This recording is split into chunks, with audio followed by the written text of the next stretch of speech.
So now we're just gonna go through the using of the STS socks. It's really easy, don't worry. And if you mess it up, take another socks and go at it.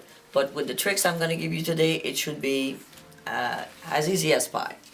First, STS is a resin. So you gotta make sure that you protect yourself, your patient's clothing and skin, and your environment if it's something that needs to be protected. I myself use everything that's available, readily available, don't need to be too fancy. So I use a simple garbage bag to place under the patient's foot so that the water and the plastic of the resin is not going to be affected. If your patient needs to have a footwear with a heel height, as I mentioned, you can use those wood blocks that you would put under the plastic,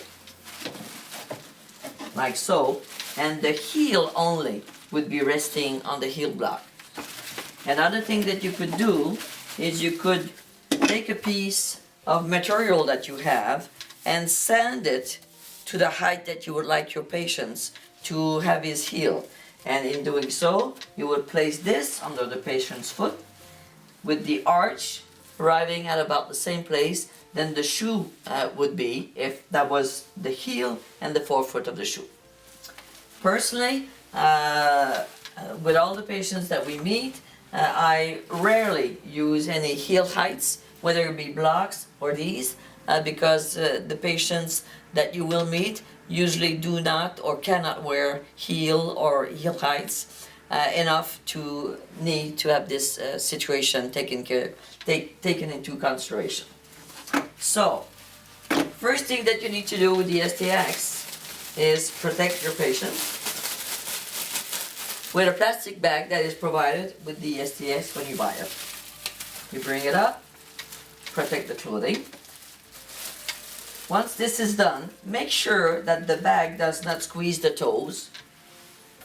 And then, this is a electrical tape that you will find in any stores that sells this type of equipment. And this is to guide your cutter once you will want to take the plaster off. So you place this on the patients.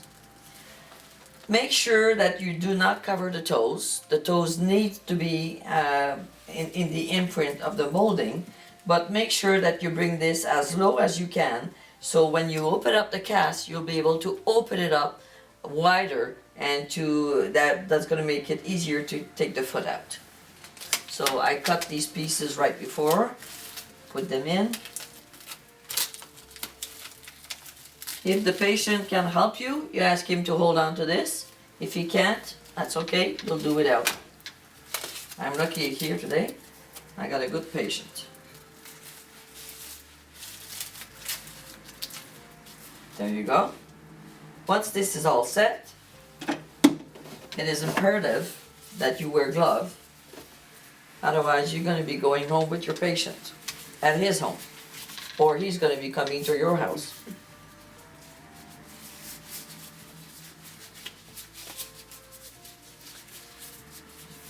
All right.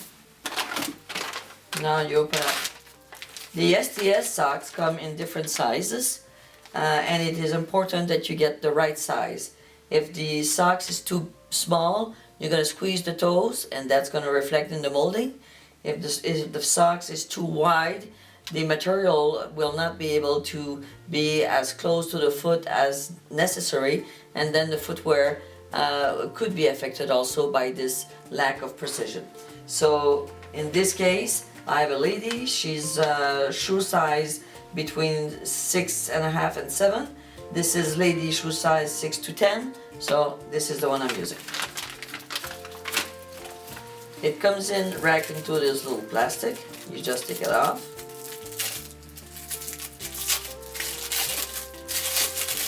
And you will see the end result is really like a sock.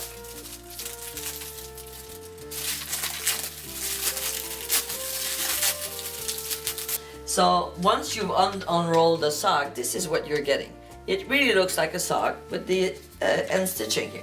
So you need to water it. The water, the cooler the water is, the longer it's going to take for the socks to set. So for your first times, I would recommend that you get cool water and not lukewarm or warm. Once it's watered, open the socks as much as you can.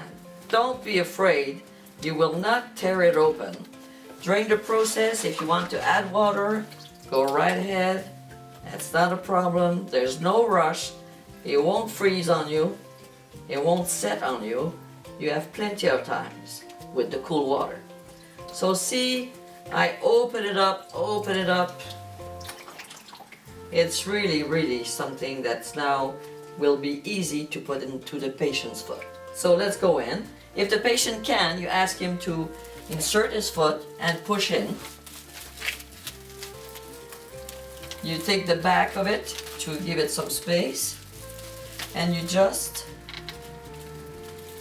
get the sock as much as you can, upward and backward. You have time to unroll the end. It is important that you don't leave too much thickness in the top here, because you will have to cut it up. So with your finger, you just place the socks as you would do a molding, a plaster. And once it's placed like this, you do ask to your patient to get back into the 90-90-90 position. And now,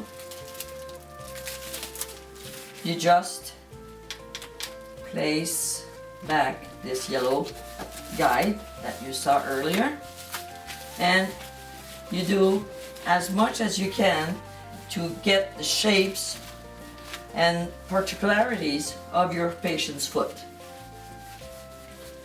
So if there's something at the ankle, you make sure that it comes out. If there's something with the bunions, with the toes, but also make sure that you don't compress the toes too much, or not at all actually, because we want to make sure that the toes have the space they need in the making of the footwear, and not because they were compressed while molding, and then when will want to spread in the footwear, they won't have enough space. So this is as easy as that. It is normal that the patient will feel a little bit of a heat because the resin is setting, and while it is, it creates some heat, but nothing to be concerned about. And to make sure, again, once in a while, 90, 90, 90 at the hips, and the knee facing you in line with the second toe.